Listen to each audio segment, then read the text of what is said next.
Charles Lucky Luciano fue el padre del crimen organizado moderno.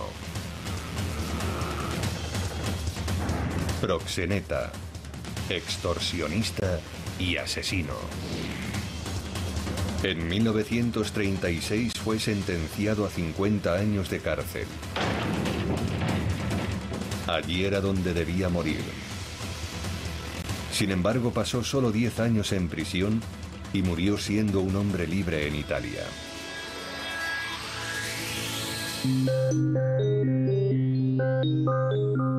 Detrás de este vuelco de la fortuna se oculta una de las colaboraciones más singulares de la Segunda Guerra Mundial, entre el ejército estadounidense y un gángster convicto. Durante años, el papel de la mafia en la Segunda Guerra Mundial ha sido silenciado o descartado como folclórico. Pero nuevas y sorprendentes pruebas demuestran que el gobierno de los Estados Unidos y la mafia trabajaron juntos para ganar la guerra.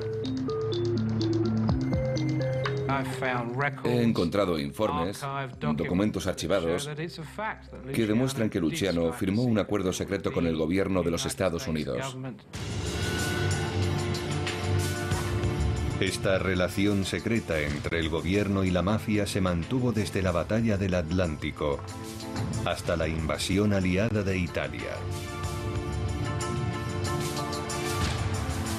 Al final, ambos verían cumplidos sus deseos. Los Estados Unidos lograrían la victoria. Y Luciano y la mafia aumentarían su poder.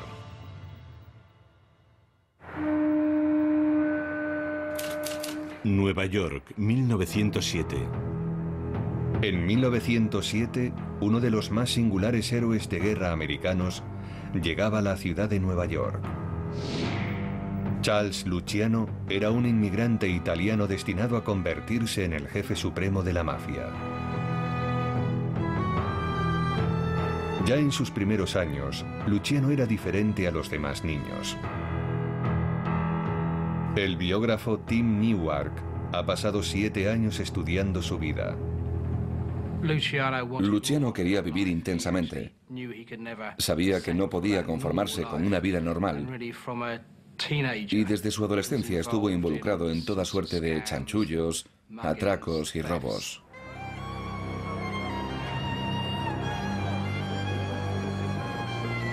En los suburbios del Lower East Side, Luciano se ganó enseguida una reputación como camorrista y ladrón de poca monta. Y empezó a entablar algunos contactos útiles. Luciano conseguía dinero pegando a otros niños cuando iban camino del colegio. En una ocasión vio a un chaval particularmente bajito. Se acercó a él y le pidió dinero, pero había elegido al tipo equivocado. Era el joven Meyer Lansky. Judío polaco, Meyer Lansky era tan duro como el propio Luciano. Meyer Lansky no se dejó intimidar por Luciano y le dijo más o menos que se fuera al carajo. Y Luciano quedó realmente impresionado por la forma de actuar de aquel pequeñajo. El propio Luciano recordaría aquel encuentro años más tarde. Yo le sacaba la cabeza a aquel enano, pero él me miró sin parpadear, con una expresión de absoluto desafío. Me eché a reír. Le di una palmada en el hombro y le dije: «Está bien, tienes protección gratis». Él se apartó y exclamó: «Métete tu protección por el culo, no la necesito». Y créanme, no la necesitaba. Aquello fue el principio de una de las sociedades más lucrativas del crimen organizado de Nueva York. En 1920, el Congreso de los Estados Unidos prohibió el consumo de alcohol. Comenzó la prohibición y se produjo la reacción.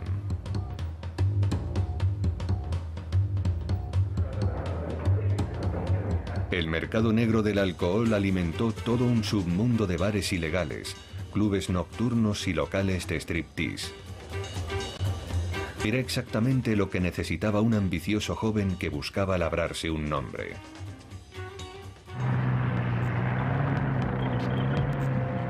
Luciano empezó a montárselo a lo grande.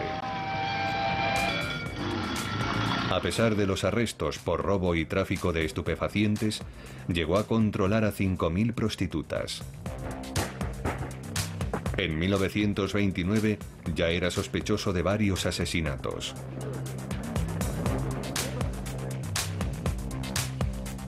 Su éxito llamó la atención de una organización que empezaba a prosperar en los bajos fondos, la mafia.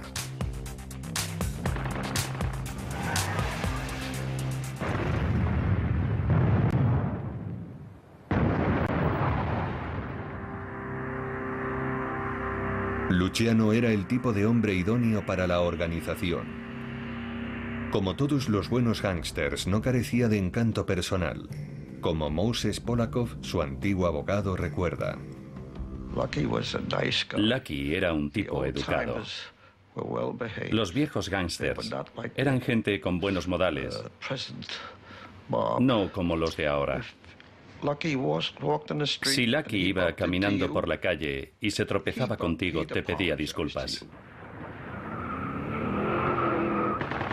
Luciano ascendió rápidamente en la jerarquía de la mafia, llegando incluso a deshacerse de su antiguo jefe. Esperó en el servicio de un restaurante mientras ejecutaban por órdenes suyas a Joe Masseria. Luego tranquilamente llamó a la policía.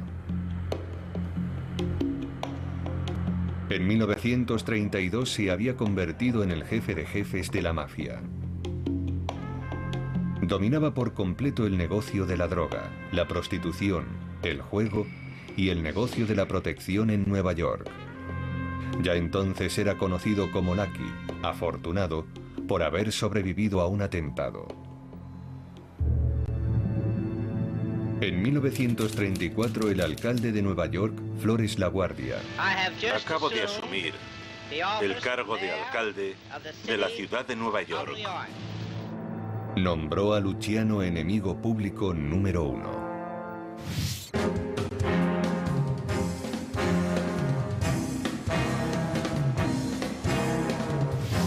Como auténtico jefe de la mafia, Luciano tenía un estilo de vida acorde a su papel.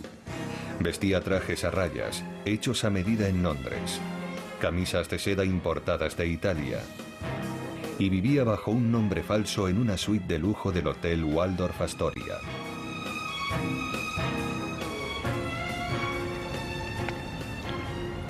Pero en 1936 su suerte se agotó. A pesar de las advertencias de su amigo y colega Meyer Lansky, Luciano no pudo resistirse a la tentación de la fama. Luciano empezó a alternar con gente poderosa e importante de la alta sociedad. Incluso salía con estrellas de cine. Se estaba convirtiendo en alguien muy conocido, justo en lo que Lansky le había advertido que no debía convertirse. Ese fue su error. Luciano llamó la atención de un peligroso adversario, un hombre con una ambición equiparable a la suya. Estamos limpiando de gángsters la ciudad de Nueva York. En 2 años hemos demostrado que los neoyorquinos pueden ser liberados de las garras de la mafia. El fiscal especial de Nueva York, Thomas Dewey, estaba decidido a erradicar a la mafia y a aplastar a sus criminales. La mafia no está y nunca ha estado por encima de la ley. El auténtico problema es eliminar su influencia en la política. Dewey tenía a Luciano en su punto de mira. Thomas Dewey veía en él la figura a la que había que derribar. En aquel momento, Luciano fue víctima de su propio éxito. Dewey estaba esperando a que Luciano tuviese un descuido, y en 1936 por fin lo tuvo. Le informaron de que Luciano estaba involucrado en el negocio del sexo, de que dirigía las redes de prostitución en Nueva York. Algunas de las chicas de Luciano fueron persuadidas para que testificaran contra él. Dewey tenía lo que necesitaba.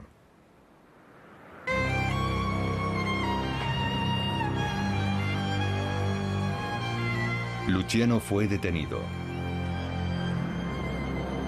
El 11 de mayo de 1936, en Manhattan, Lucky fue conducido esposado a la Corte Suprema del Estado. Tras un juicio que duró 3 semanas, fue declarado culpable de intimidación, extorsión y chantaje. Luciano culpable. Fue condenado a permanecer 50 años en una prisión del Estado conocida como la Pequeña Siberia por sus duras condiciones.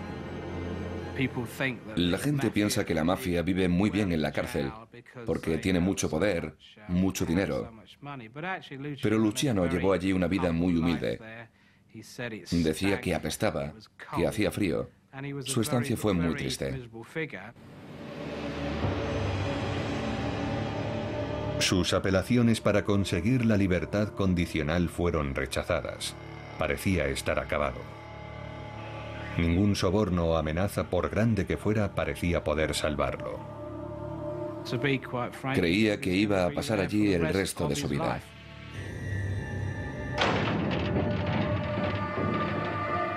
Y entonces llegó una inesperada oportunidad de salvación.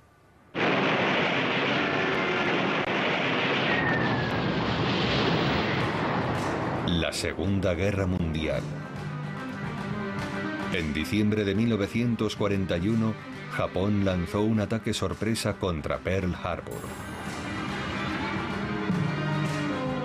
Los Estados Unidos se sumergieron de lleno en la guerra. Su enorme poderío industrial se movilizó. Millones de soldados fueron reclutados y entrenados para luchar contra los japoneses por un lado y contra los nazis por el otro.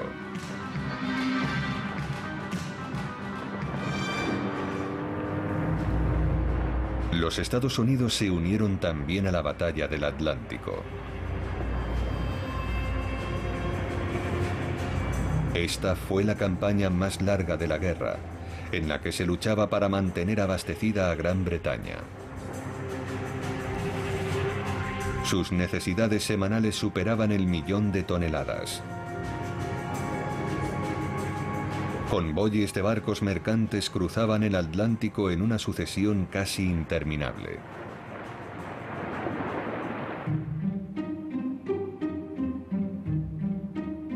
Los muelles de Nueva York representaron un papel crucial. Con casi 200 kilómetros cuadrados de almacenes y dársenas, eran la puerta de salida hacia el Atlántico y Europa. Pero desde su entrada en la guerra, los barcos que salían de Nueva York eran atacados.